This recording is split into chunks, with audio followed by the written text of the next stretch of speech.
I'm Genevieve Bargello. And I'm Eileen West. And this is CFB News. Our top story this week is that the premiere of Alley Cats 2, There Be a Bowler Among Ye, has hit the town of Clatfartburg.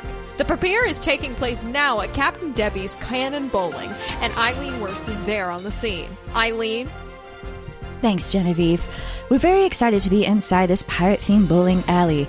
The red carpet is unique here as it is covering every single one of the lanes. As you can see, the Disney Channel stars are walking down each lane, and as they progress closer and closer to the premiere stage, which is happening off to the side on a replica of a boat, they are having to hop lanes. However, I've learned that the actors did have extensive stunt training for this movie about bowling, and so they're doing great. I did actually get an exclusive interview with Gen Z named actor whose name I'm forgetting, but they were C-list, so it's fine. And that will be airing after this. And let's just say I got some interesting scoop on what happened behind the scenes.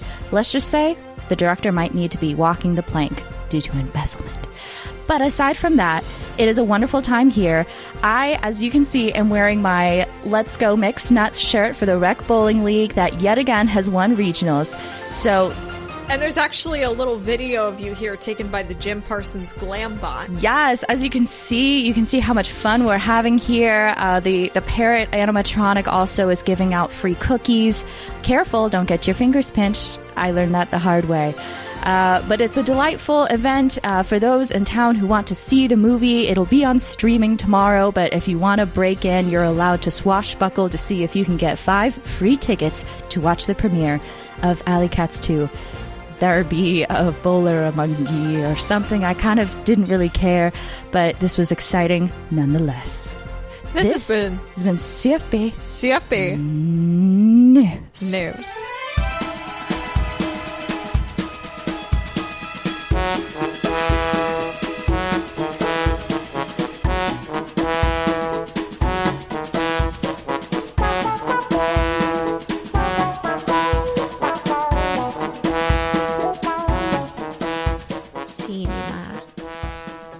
Film.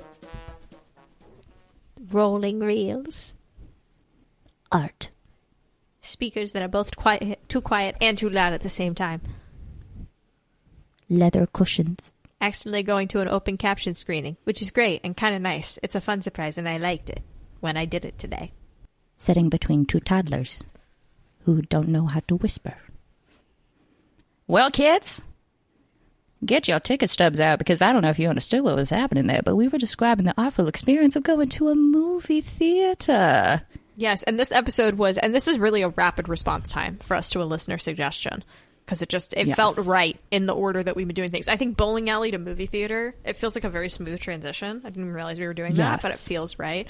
Yeah, this was sent in by either Noel or Noel, one of the two. Oh. You know who you are. And they said, you know who been you a big are. fan of both podcasts and wondered what the movie theater in Clatfartburg is like. I like to think they have a small indie theater where the owner does show regular movies but really pushes their own poorly made films to the public that no one appreciates. Which we may be playing with, but we also have decided it is time to return to the Noire plot, because we were I realized we teased that really aggressively about 6 months ago. I don't know, I guess it wasn't that long ago. No, it was not. Basically, the Noire plot, as its point is, you just drop some nuggets here and there, and it's just been a little while since we dropped a nugget. Right. It's an ongoing This is not solving thing. the mystery today, but we are taking another step in the mystery. Yes. And we wanted to be upfront about that, because otherwise it would be really weird to have to try to do this episode circumnavigating that while Felicia and I try to talk to each other with our eyes. Yeah. Which sometimes we can do. But Elaine's tired. Sometimes we can do. And also, a movie theater can only have, I feel so many moving parts. Yeah. You know what I mean? We can't couch it in something else. The carpet feels nice on your bare hands, but you don't want to be touching it. Or something like that, too, which we'll probably talk about congestions. We will talk about the movie theater itself with a touch, at least. You know what I mean? For sure. So yeah, that's our goal for today, is to talk about Clatfartburg's movie theater and advance the Noire plot a step further. So where did we leave off with Noire? And I'm saying this to remind myself as well. We left off with her at the Crispy Fest this year. And she was posing as an old woman staying at the Widgeon. This is great memory recall. You know, I this is probably protecting us against dementia or something, or Alzheimer's, the way we do this. Yeah. It's fun the way we have to. Right before every news segment, this is what it's like. Yeah. Really good. So she made Kermit Hastings drive her to the Crispy Fest. And then she spent the whole time looking at the forest and doing a plein air watercolor painting that she then told Kermit Hastings to deliver to the gay Hardy Boys, and he didn't know who that is, so he wandered around the fair asking for the homosexuals. And then he finally found them and gave them this card, which was a watercolor painting of something. How did they know it was Dylan Noire? Was there a note? It was on the forest, and on the back was a taped match and some coordinates. Okay, got you. So that's how they were able to crack the code. And as it turns out, you put those coordinates into Google Maps, and it leads to the movie theater. And thus begins our story. Dun. Imagine some soft jazz. Dun, dun, dun, dun, dun. Dun, dun, dun, dun, dun, dun. She paints in mystery those secret flames. Okay. I need to stop before the whole thing goes. Yeah. So yeah, I think a basic is like, let's just learn a little bit about our setting. Yes. Before we add in our little characters, our little kooky ha-has. Let's get the bones going and then slap some meat on it and give it a... Stop talking. We didn't want to go where I was going, so we're good.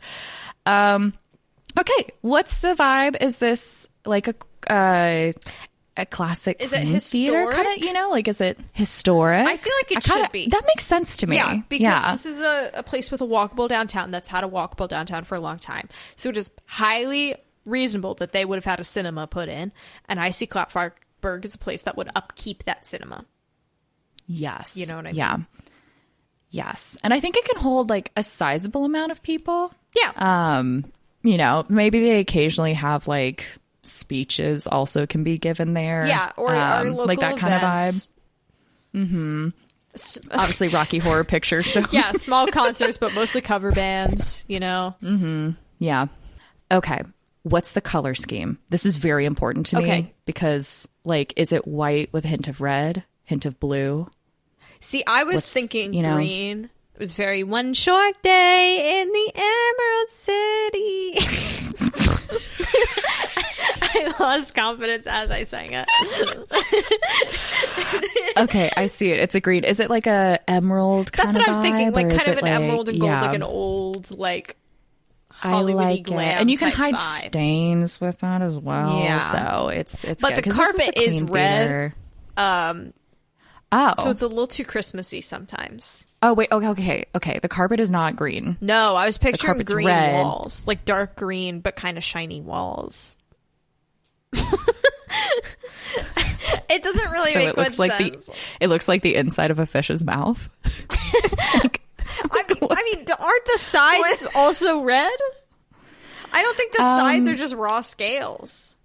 No, it would be the fish scales would be green, and then you're entering the carpet of the mouth, so you'd be like looking up into the fish. Is the theater a fish's mouth? Because we do need to talk about it. Because imagine it is a normal lobby, and then you walk in and you are inside of a giant fish's mouth. I think crown molding, but fish lips could actually really work. Like, I think there's a way to kind of make it could happen without it looking tacky, but it is wild once you see it. It's just kind of like the different gargoyles on the DC National Cathedral, and like just gargoyles in general. You're like, that's weird, but they also have Darth Vader as a gargoyle on that cathedral. Right. Like, it's just stuff like that where it's like, that's still fancy and nice, but how's there Darth Vader on there? What? So I think this could very well be pulled off. It's still weird, but like, yeah, it's like classy. Kind of weirdly classy, but it is like red seats on the inside and red carpet. Yes. I think mentally I'm going to pretend it's a different color because I'm scared, but it's going to, that's what it is. Fish mouth, okay? I did suggest fish mouth. You built a bridge. Don't be mad at me for crossing it. You made green and red. I just said fish mouth. We walked hand in hand. The most famous thing that combination of colors is related to.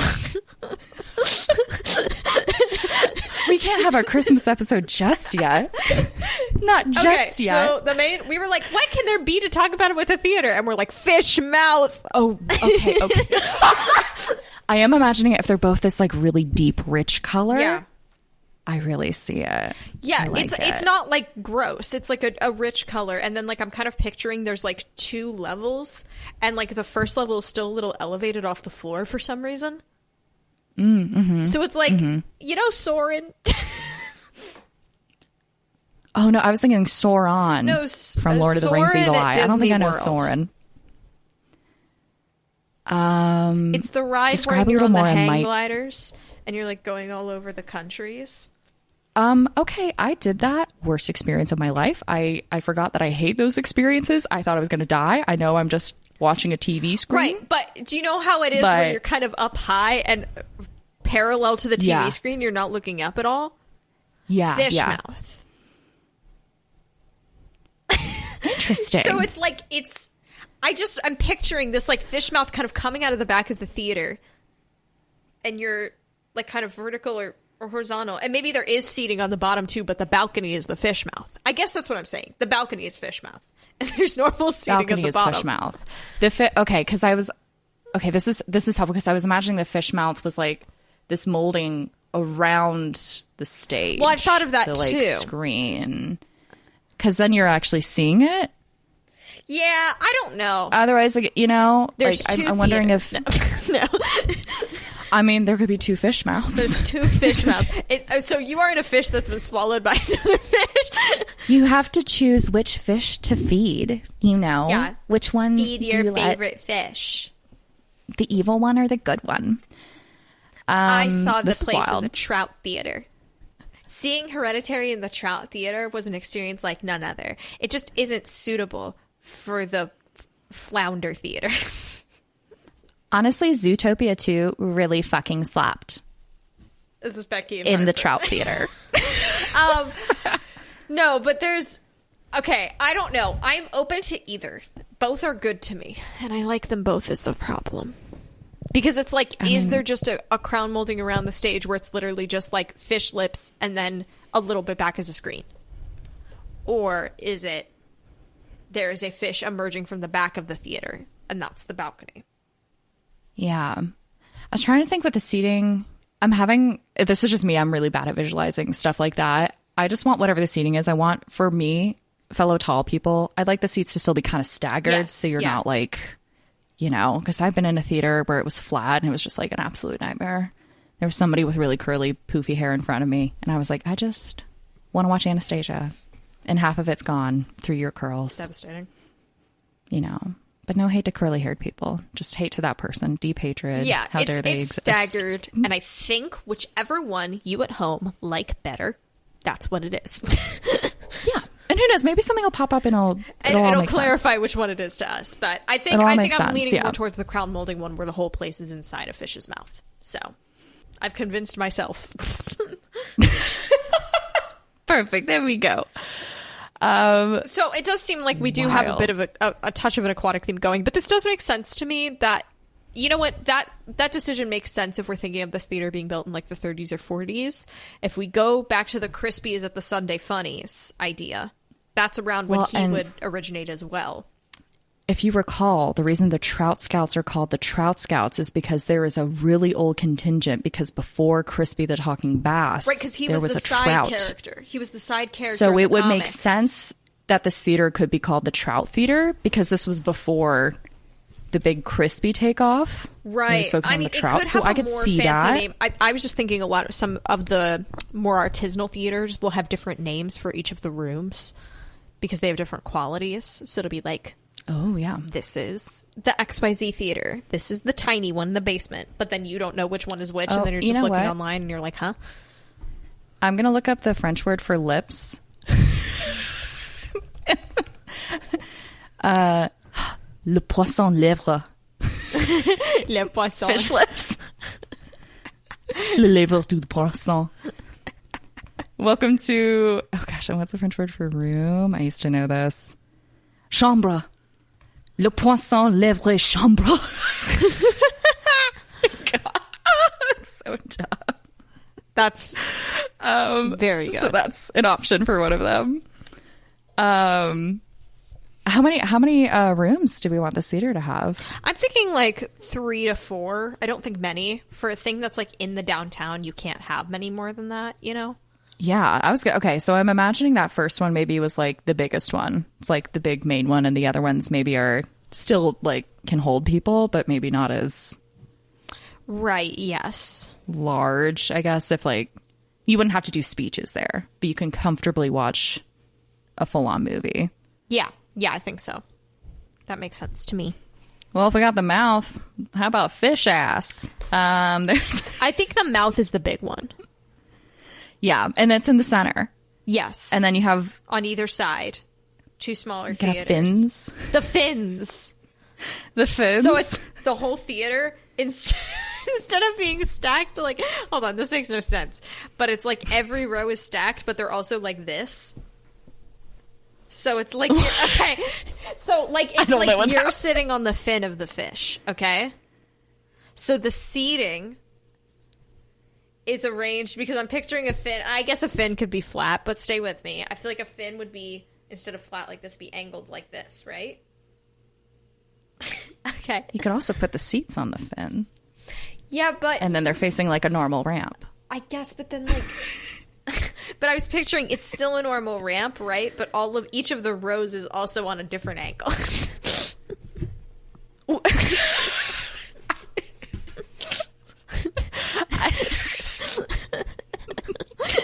I don't know, man.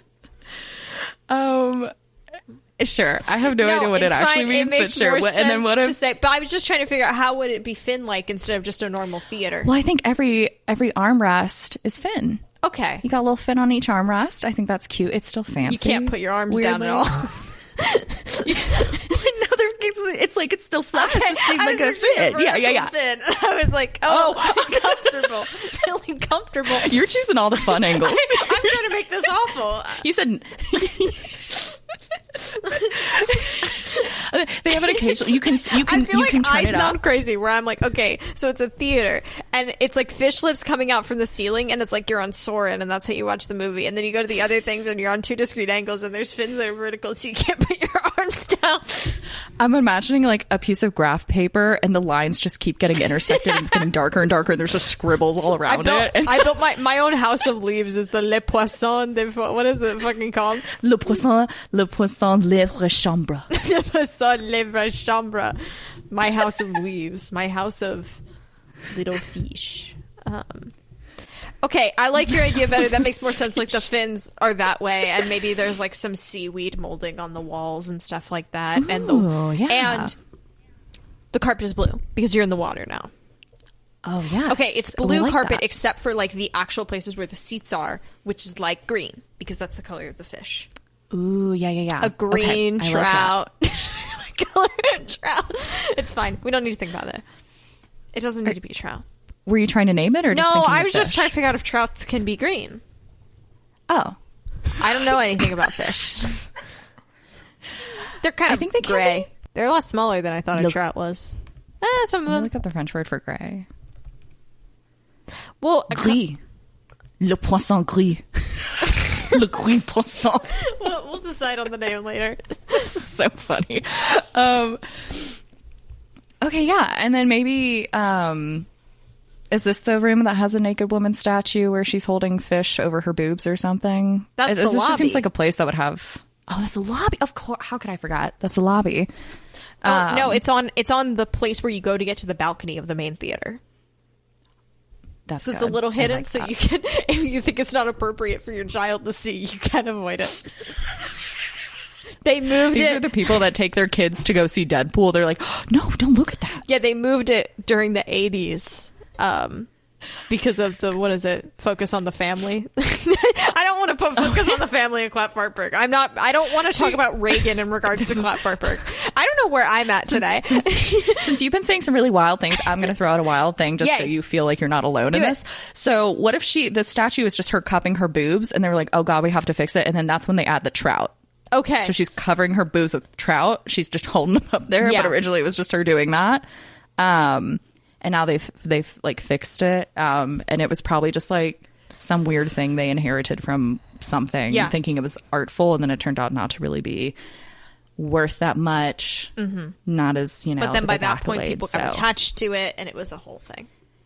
Yeah. And then honestly, like, you know, enough time has passed. People don't really know a lot about that stuff anymore, so you can really like pump it up. You can really be like, oh yes, this is statue. Our famous trout breast. The trout breast. trout breasted woman. Le bosom de poisson. Le bezongas de poisson. Le awuga poisson. This is so stupid. Okay, concessions. What do you think about concessions? Woo, Swedish fish. No. Yeah. But kind of, yeah. Do they serve like? Imagining like a weird bucket thing for their pot. Like I think popcorn normal, container a little weird. Well, they have their own collectible buckets. Maybe there's some guy ceramic. They get artisan pottery buckets. I love that. I was also just picturing, you know how movie theaters have their own like custom buckets for like movies that come out, like big releases, and maybe they wanted to get in on that game but couldn't get the licensing fees, so they just have like an intern in the back making them out of polymer clay, and they're not good.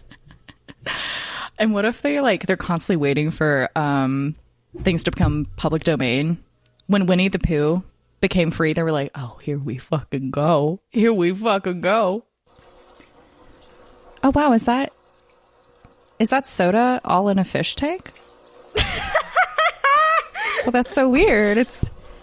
They've got little ice that are shaped like fish just floating around their little Coca-Cola tank. Wow, and then they just get a little ladle and scoop it out. I am obsessed with this. Isn't that this is an incredible idea. I love this so much. We're finally making our fish theme place. We've really held off on it, but it came up naturally. Yeah, you know, and it's I'm really proud of us. You associate green and red with fish mouth. You know, and thank you to public schools, and teachers really deserve a raise. So we got the soda fountains are just fish tanks. I do like the idea of like little fish ice, different. It adds the class, and yet it's still tacky, but it feels very fun. Except brown water isn't really, you know, too thrilling. But I think it's a lovely idea. The Sprite looks nice. And then you get your ceramic pottery. I'm thinking froyo, gelato, maybe gelato. Like I'm trying to think of like what weird dessert flan. Ceramic popcorn, and you're also eating a little bit of flan while you're watching. Well, it's not ceramic popcorn. It's popcorn in a ceramic bucket. Let's be clear. Yeah, ceramic. Yes. Pardon. I hope everyone understood I didn't mean you were actually eating ceramic. Just to clarify. I think they serve tiramisu. That's good. Because you need a plate for that, right? Right? Yeah. And it would be really awkward eating in a theater. But oh my God, imagine a cannoli in a movie theater. Cannoli in a movie theater? That's actually kind of delightful. Ooh la la. Do they have like fancy sporks? I don't know. Yes. I just imagine they're like one and done, but like chic. In a way that you don't feel unloved. Exactly. This is good. It's not like you're walking into a KFC to get a spork. You're like, oh, a little trident. I once went to a froyo place and they gave you a little shovel as your spoon, and I think about it all the fucking time. That's pretty amazing. All the time. Can there be curtains that frame the door to enter the bathroom? Yeah, that I would really enjoy that. Seems unsanitary, but I like it. Mm-hmm.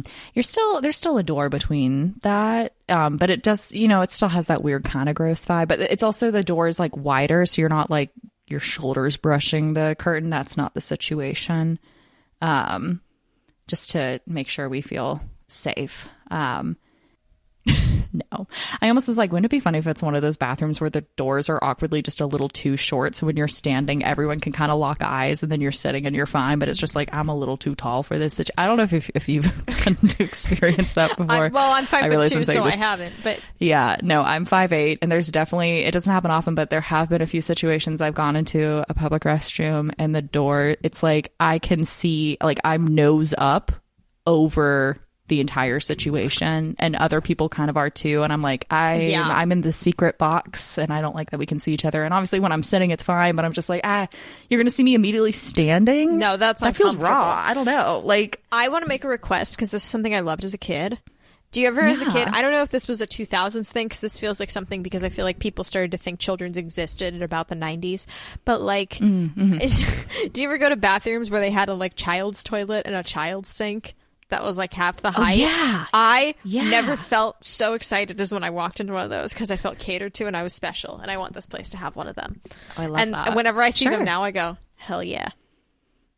You know, because I'm like, that kid's going to be having the experience I had. And you're like, excuse me, I need this stall. And you relive the joy of the tiny. Well, it's just like, toilet. I'm like, wow, they're really caring out there. Especially if you're at a museum, you're like, yeah. Because I remember it was scary. I was but a wee child. I felt like I was too old.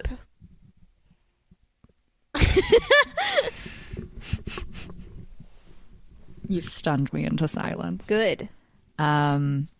Sure, there's one of those. Can there not be automatic sync? I don't know. If there are, they really need to work, but I feel like half the time automatic shit just doesn't. And we will get to Della Noire, trust. But I mean, if we feel like we got a good enough setting, no, I'm willing to do more if you have anything else you want to talk about. I think honestly that hits it for me. I can imagine it. The lobby is, gorgeous, kind of our similar color themes. Tile. Is there an indoor fountain? Can there please be an indoor fountain? You bet there is, and it's 2-tier. Yes! We haven't put in a fountain since the library. Look at our restraint, everybody. Oh, so exciting. What's the main centerpiece on it? It can just be a fountain also. It doesn't have to be too... Yeah, I mean, if we're going on, this was kind of based on kind of the hype around this Sunday Funnies cartoon.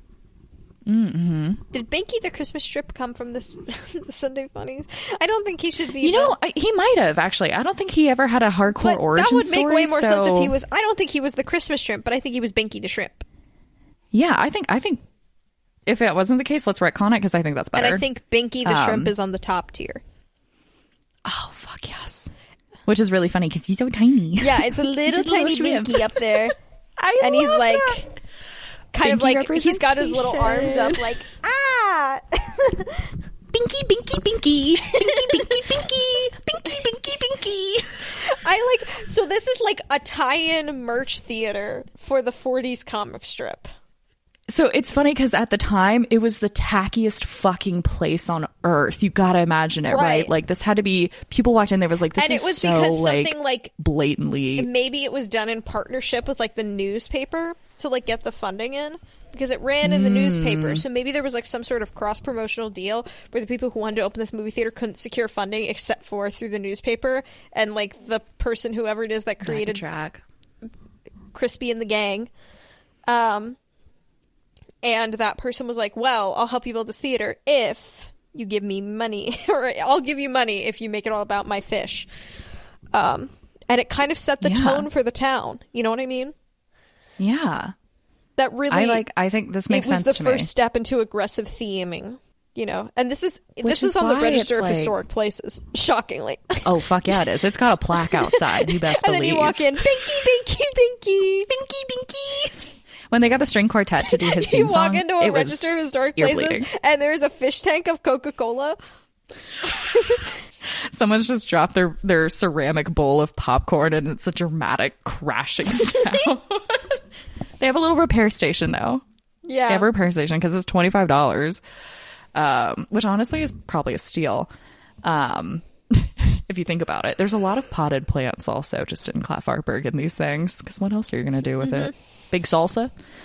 But obviously this historic place that has all these connections to art, what could be a better place for Della Noire to take a big step forward in, for some reason, connecting with her ambiguously related younger generation, Dale Iron Alexander. Woo! It's time. So these coordinates lead to the movie theater.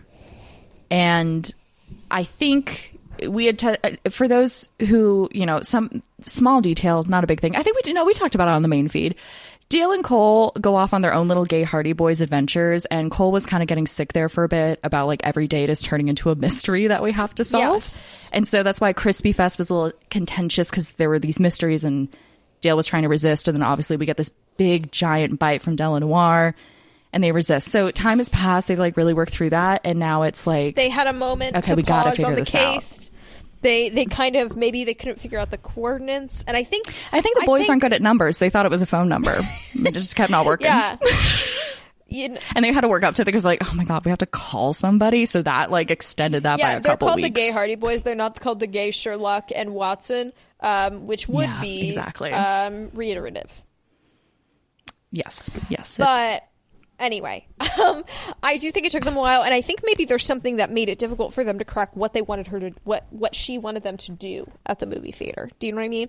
Because canonically, the Gay Hardy Boys mystery Gwambi Be Gonbi takes place at a point where he feels stuck on this case, right? I'm wondering if, because I think we're going to give ourselves the freedom to, if we need to go back to the watercolor, it really was just kind of a forest and there might have been a house or something. But if we want anything else like penciled in there, I think we have the freedom to do that. Yes. I think the coordinates were the main big thing, but if at any point, I just want to say that to give us the freedom of like, that makes the movie theater not possible, forget that.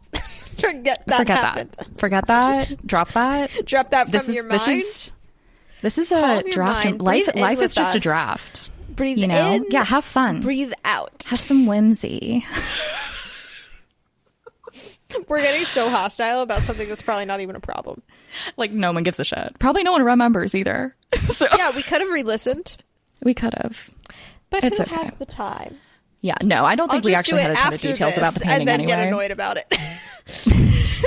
Yeah, I think it really was just the woods and then maybe it was like a house or something, but the corners were on the back. I think that's the main important thing. So I think by the time they go, there's been this, you know what, maybe they get fixated on the woods because they're like, well, she's pointing at the woods, it must be something in the woods, and it turns out if you go far enough, if we use Taskmaster logic, that's where they're gonna go. But if you go far enough through the woods, you do eventually get to the movie theater.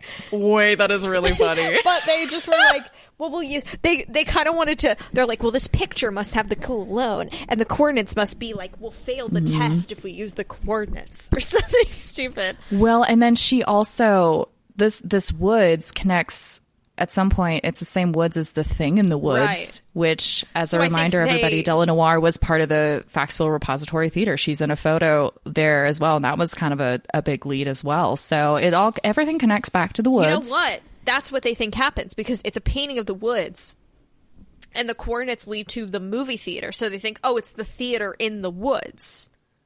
They think they've got to combine the two and extrapolate, when no, that's just the vague direction she was sitting and painting, and the coordinates of where they actually need to be going. And I think that would make sense. Like, they really were trying to talk with Barnacle Crispin a lot, trying to get some details, and they were like, no, she just hasn't showed up in a long time. Painful experience. And that's how they got stuck.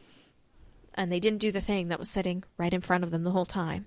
Yeah. And Della's been keeping tabs on them, by the way, because I don't know if you guys have gathered, she's got a Carmen Sandiego vibe about her. She's got her ways. So she's been keeping track of this, from afar. And so it finally clicks. They're like, okay, the movie theater. We need to go explore. And I think it's a random day. Maybe there's not like a ton going on.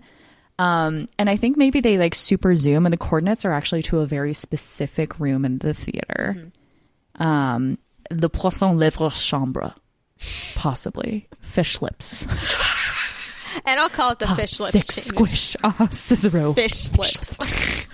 But I'm thinking, and then coordinates don't really work like this, but maybe she even got it down to like 2 specific scenes. Damn. Okay, it's just at the end. It's like G23 and G24, and they're like, "What are the G's?" Yeah. And they're like, "Oh, row G." Like, it was actually really easy. Absolutely wild.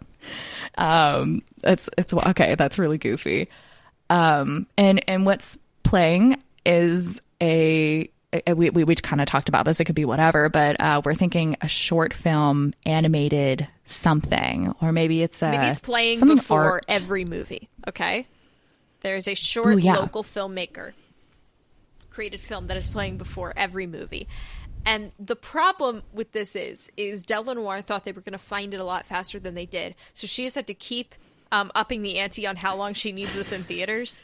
Because she was like, oh, you only need to put up there for like a week for me. And they're like, yeah, we'll do that for you. Because she's like worked with the artistic team at this place through like the community theater. Like, she knows these people, right? Yeah. It's a favor. And I don't think they fully know who she is. I think they know her under an alias that she's worked on for a very long time. Yes, yeah. They don't fully This know is a her. woman of many wigs. Yes. And beat costumes. Yes, because she famously did try to steal something from the Clatfartburg Museum in a bee costume. Oh, good Lord.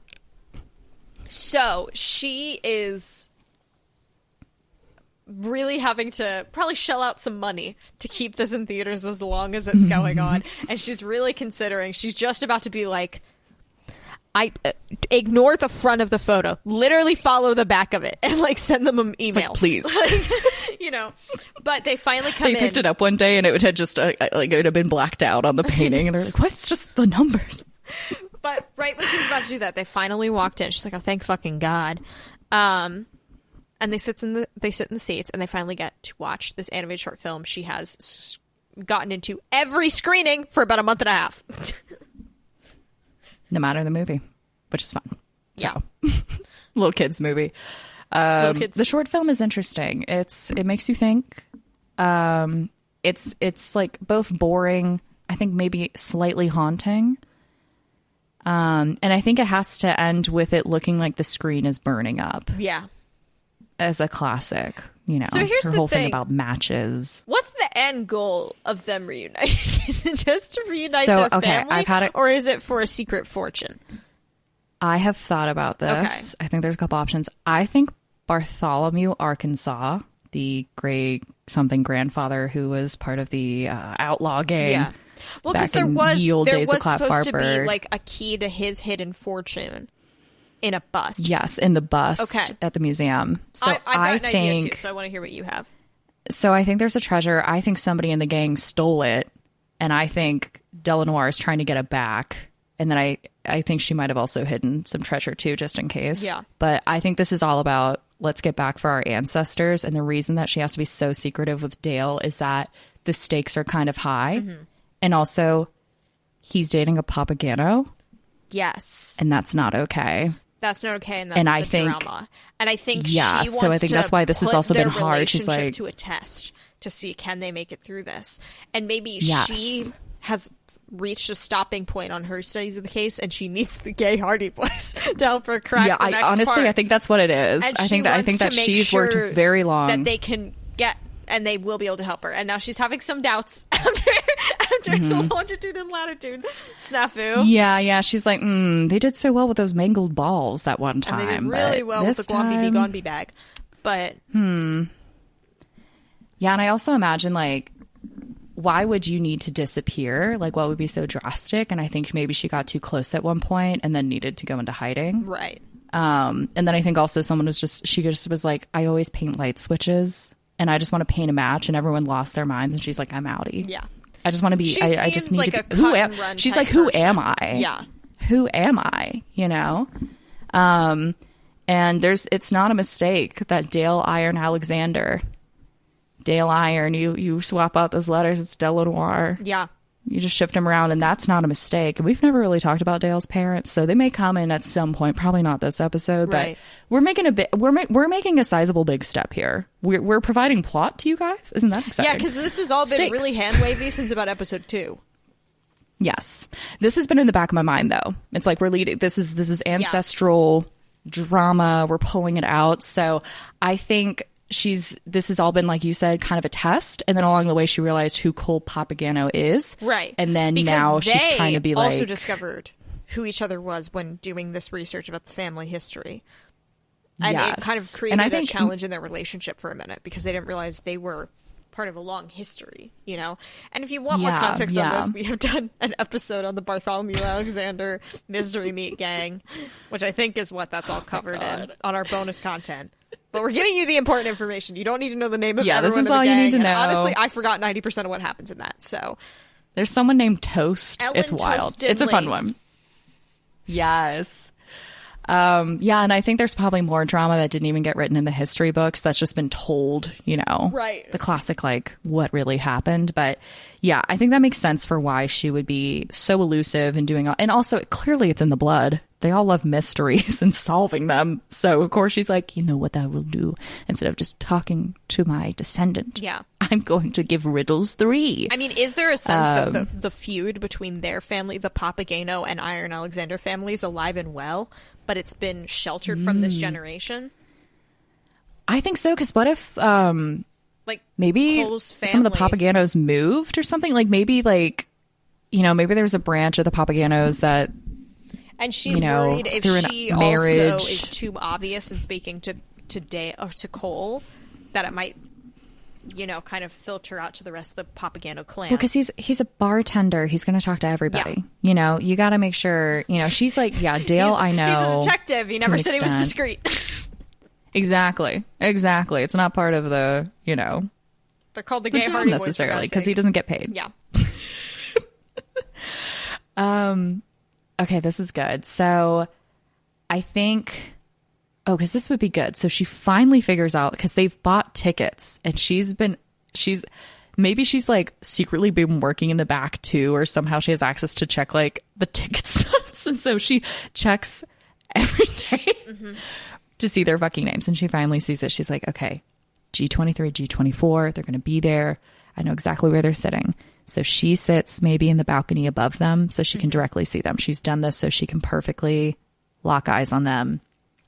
And the short film did have some deep clues, but unfortunately it was so boring that they were just talking the whole time and they didn't pay attention. They didn't realize it was important. Yeah, and she's like, well, that was really annoying. But maybe Bottacini Barge has released a new documentary that talks about something tangent to this. I mean, maybe it's the anniversary of the Mystery Meat Gang, and maybe they're just kind of going through the old stuff. And like, you can't talk about that without a little subplot of Delanoir. Right. And I think maybe Dale and Cole probably went into this not really knowing. I mean, obviously the Mystery Meat Gang, and they're like, okay, Arkansas, that he's part of this, but they know they're related, not fully knowing. But they didn't realize it was that important, I don't think. Yeah. Yeah. I think maybe that thing is the first, maybe this documentary is the first thing to draw comparisons between the bee costume stealing. But maybe, I don't know, yes. they might have talked about that publicly. I don't The remember. Papageno family crest is a bee. Whoa. Well, okay, I don't know about that, because she did get that costume because it was after a just in the costume chest. gala at the costume chest at the Yeah. fair. So I don't know if it's that calculated. It's that, or it's an unrelated movie. Because I feel like they would know this stuff, and I feel like I want them to solve something. Do you know what I mean? Because right now they're just kind of ignoring everything. And I do want them to solve something. So maybe she, like, goes to the popcorn people and is like, can you deliver this to G25 and G24? And they're like, we don't do that. And she's like, put it at the bottom of the popcorn. Also, here's $25. And they're like, okay, we'll do it. So they're like, popcorn from a mysterious benefactor, and they're like, what? That means she's in the building. At minimum 30 minutes to eat enough popcorn to get to the bottom, and the paper is super oily and smudged. But maybe, okay, yeah. And maybe it says, like, look up, like, maybe there's something specifically with these seats. If you look up. That's what I was thinking, too. Yes, I like this, because maybe you see something in the old architecture, and then that's kind of like, hey, wait a minute. Maybe. Is this where Arkansas originally stored his gold in the walls, and the Papageno came in and took it out? Now, am I going to say something crazy? Or maybe the author of the Sunday Funnies was in the Mystery Meat Gang. Ooh. And this deal was made, not with the newspaper producers, but with the Mystery Meat Gang to get this theater funded. And it was a front. It was a front. This was part of the Mystery Meat Gang's headquarters, even though they also had a warehouse where they had a whole house. This explains why they tried to steal the fountain. And that's they where just the wanted beautiful it for the busty lobby. woman came from. That was one of their heists, was the beautiful busty woman, and the person who owned it didn't want to say it was theirs. Get ready, guys, for the bonus episode, The Mystery Meat Gang and the Mystery of the Beautiful Busty Woman. Okay, this is fun, because I remember almost nothing from a Mystery Meat Gang episodes. This is me trying to remember a lot of it. There was a guy who made sausage. There was Cole Papageno's father, I think, Arson, great something or something, Arson Papageno. Argyle. Ellen Tostenley. I feel like if it's anyone Ellen Tostenley or Edith Tostenley, it's an E name with Tostenley. She was a secretary. We can also just make like a new person real quick too, but I if it feel doesn't like fit. she could be in charge of the Sunday Funnies. I don't know why.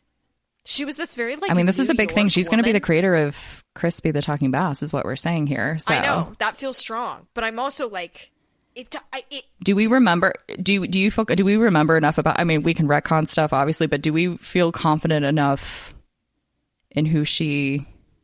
I remember her just being this New York woman who was kind of the brains of the gang. That's all I remember. Sure. Okay. Okay, for pending, it might be Ellen Tostenley, but somebody in the Mystery Meat Gang was at least crucial or adjacent to whoever did the Crispy thing. Yeah. Like, we're not married to it yet. But I feel like if we keep OG people, she would be the best person. I feel like this is. But we'll just see. We'll see if anything shifts. And I feel like we do one day have to answer the question of Crispy. Do you know what I mean? Oh, 100%. Yeah, we have the Sunday Funnies as a episode idea. And Crispy was named anonymously. Like, it was named by whoever did it under a front, I think, now. Why? I don't know. Well, she's part of the mystery. I guess that's true. Because I guess name a cartoon. Because it's not. You don't even know it's a big thing at that point. They didn't go. And you know what? When I make this cartoon, this entire municipal city is going to make it their mascot, and I can never be attached to that. Okay. Shut up. I mean, they could just have like an artist name in general, like a pseudonym, you know. But still, you get my idea. I was trying to say a pseudonym. I just forgot the word for it. Oh, there we go. Okay, I was like, yeah, if they do a pseudonym for all of the art, I think that makes sense. It'd be wild if they only did it for one of the strips they do. And it's the same art style, but they're just like... I mean, you know, Della Noire is an artist too, descended from artists, you know? Yeah. Because Arkansas and Tostenley guys, just so you know, they get together. Yes. They're a couple. So that's one of the things we when you get someone who loves sure. mysteries and someone who loves to doodle. I mean... That's a Sunday funny. Well, we record this on Sundays and we laugh. So that's so true. Okay, so now that we've talked about that, what is the clue? Because you can't be hand wavy about what the clue is. We need to figure out what this. Clue is. No. So the clue is, I think, let's figure out what. Before we get to the clue, let's figure out like what was there. Like I think it could be as simple as something was stashed, and again they've like done all the history and the they know Arkansas's tells. They know his sign, like the things he used to do. So it makes sense if they're like, oh yeah, there's his little. There's you see this wall panel and there's this one little crest. A sausage. There's a sausage in the crown molding. Maybe it's that, and maybe it's something that like you could reach. Though it's not all the way at the top, but it's something you can reach. So in G23 and G24, you look straight. I think you could look like right into the corner of the stage. You see the sausage. Past the fish lips. The movie ends. They pop up of the fish lips. They go to the fish lips with the sausage on it, and then they realize that you can turn the sausage, and out pops out a little compartment, and there's nothing in it. There's like maybe one tiny coin, and then I think maybe there's an old note from ye old Papagano, and it just says something like, maybe next time, Arkansas, maybe next time. And thus it's revealed that Papagano supposedly took this gold because the letter says Papagano. But is that true? We don't know yet. But I think Della Noire is like dead set it's a Papagano. Yeah. But Dale is probably going to be a little more nuanced because it's like, well, I'm in love with a Papagano. Right. But the letter says Papagano, but what if someone's framing him? And all this family feud this whole time that I didn't know about is actually based on lies. My boyfriend, someone's framing you, and he's like, this letter's from 1890. I don't think they're framing me. I think they're framing a relative. Yeah. Wait, imagine it says, next time, Iron Alexander, next time, Alexander, next time. Date, March 2nd, 1914. Oh, this would have to be after 1940. Mm-hmm. Well, no, it doesn't matter. It doesn't matter. It doesn't matter. 1923. And it's like, okay. So good. So yeah, and then I think at that point the theater's empty. and they're just looking at it, and they're trying to be like covert about this because obviously they don't want to be seen like messing with us. So they waited for the entire theater to be empty. It's been clean. It's all the historic places register. We have to be careful. Oh shit. And then they're both pouring over this, and they're like, what does it mean? And then behind them they just hear, finally, boys, you've done it. And they whip around. They're like, oh my God. And then they see her. She's wearing a cape in a fashionable way. Yeah. I'm going to say it.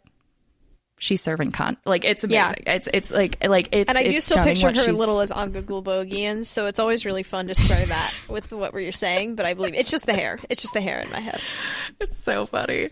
But she looks like whatever you want her to look like. But she looks amazing and spooky, and she's just been this figure where it's like, you know, I've never imagined that Dale's like got such a strong love. I mean, he's never really met her. I think like aside from when he was like a super young kid, but like they really haven't interacted. Right. And she's mostly just been this elusive person, almost to the point where she's not fully dangerous, but you would have to question, like, are you safe? Like, what am I doing interacting with you? Should I meet you in the woods? I don't know. It seems suspicious. Right. You like matches. There's yes. an arsonist in your family. Yeah. It's confusing, right? So, I think Elaine's mouth is agape.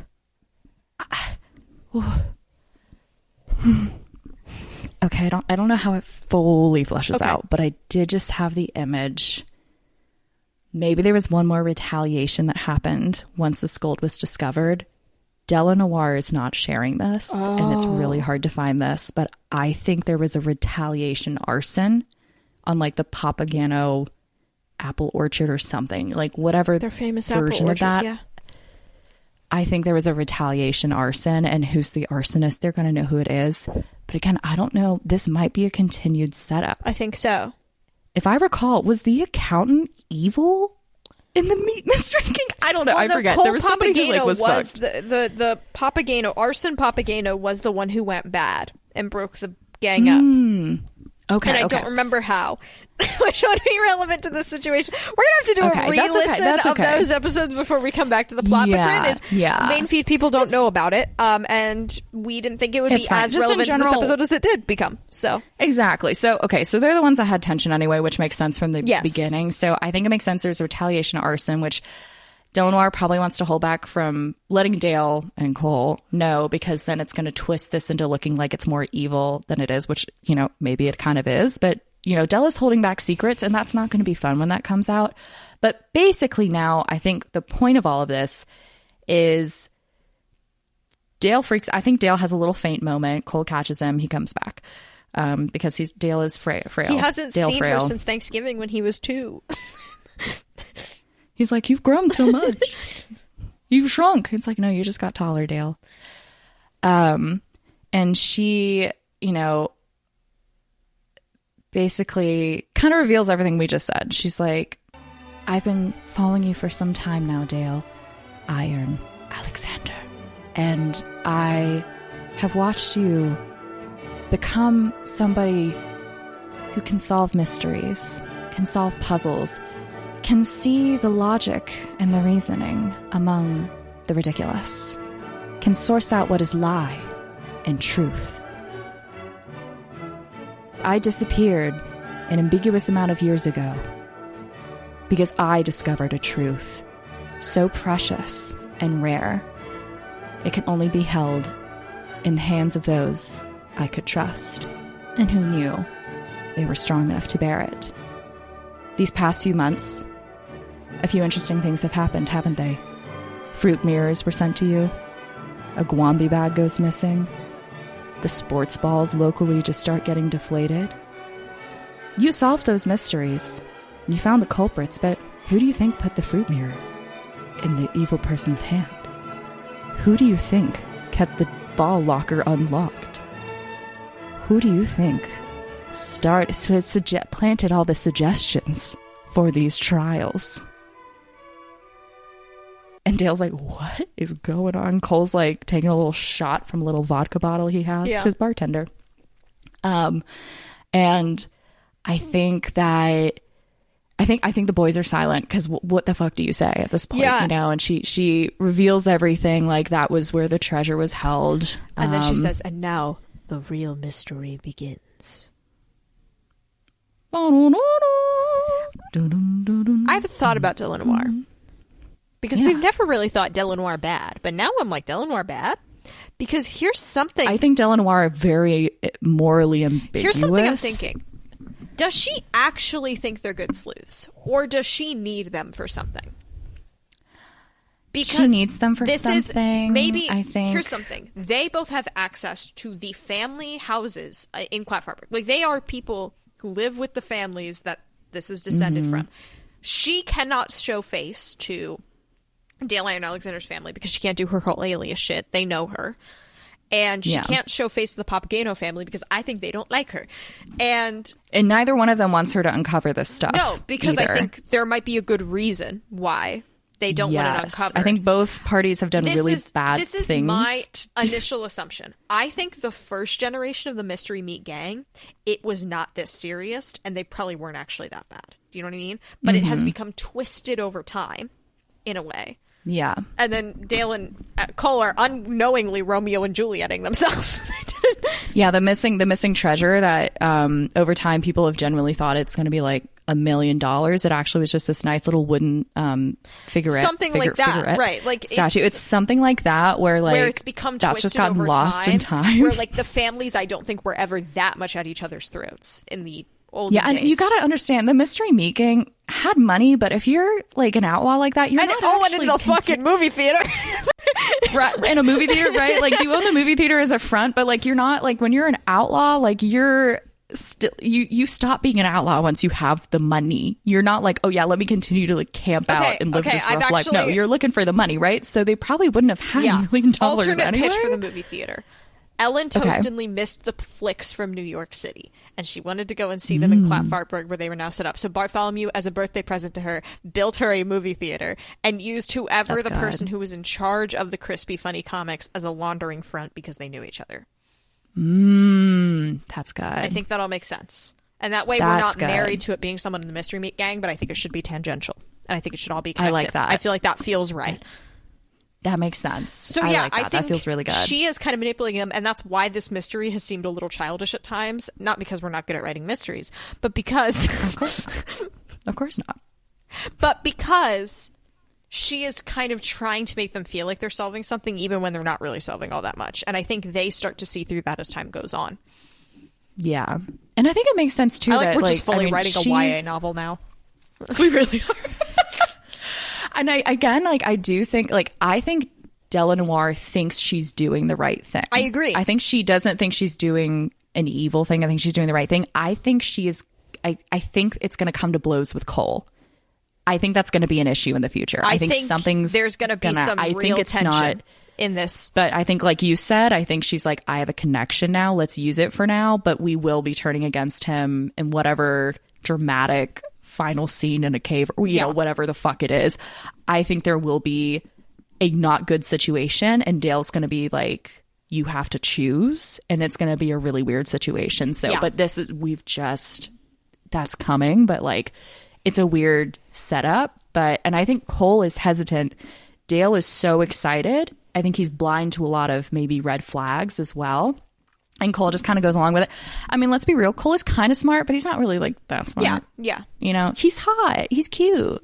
That's all. He doesn't need anything else. You know, he's fun. He's the charmer. He's a good conversationalist. He's the charmer, which is like a whole set of smarts on its own. But he's not, you know, the logic stuff sometimes isn't maybe his best. You know, he can offer ideas. You know, he can help in a brainstorm, but he's not, you know. And then again, they don't know numbers at all, which I think Della will lock that away, because that could be interesting. Because I imagine a dramatic scene where they're locked in the bathroom at a hunt for lunch while she goes off to do like the final deed that's so evil, and they cannot figure out for the life of them how to get out. Not so gay now, howdy boys.